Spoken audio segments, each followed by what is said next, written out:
l'éducation nationale et le cœur de création de ressources de l'éducation nationale, les CRDP, adoptent ce Sankoré. Et que nous sommes en train de travailler avec eux sur des programmes très complets.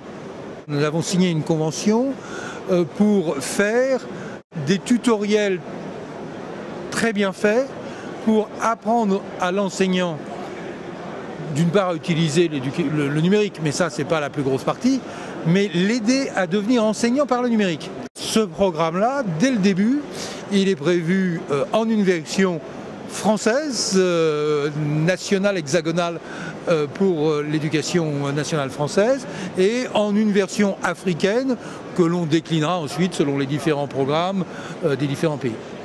À terme, on aura un véritable programme assez panaché venant de plusieurs CRDP de France, mais dans lesquels la production aura été complètement balayée depuis le début de l'année scolaire jusqu'à la fin de l'année scolaire, discipline par discipline, pour qu'on ait vraiment tout le matériel pédagogique nécessaire, à la fois, puisque comme le dit Alain Madelin, la ressource élève, mais simultanément la ressource prof qui est inscrite dans le logiciel, où il y a la barre prof qui explique les étapes de l'utilisation de la ressource, l'action de l'enseignant. Donc les indications de conduite de classe seront inscrites dans le système.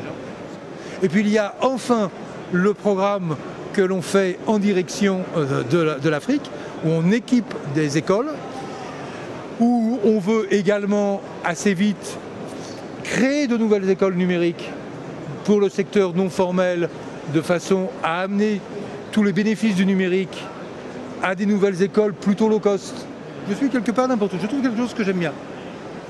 Je clique dessus, j'ai les petites étoiles qui apparaissent, je mets les étoiles, je peux rajouter un commentaire, je peux en rajouter plus ensuite si je veux, mais le truc le plus simple c'est j'aime un peu beaucoup et passionnément, etc. Mais Marguerite, hein, c'est j'aime, et c'est l'URL est automatiquement capté, etc. Le tout va automatiquement dans mon portefeuille d'enseignants sur mon site, partagé avec les enseignants avec lesquels je partage des choses, et retourne dans la base de données pour servir à un autre enseignant qui, lorsqu'il mettra un mot de recherche, tombera sur une ressource, d'abord les ressources préférées des autres enseignants.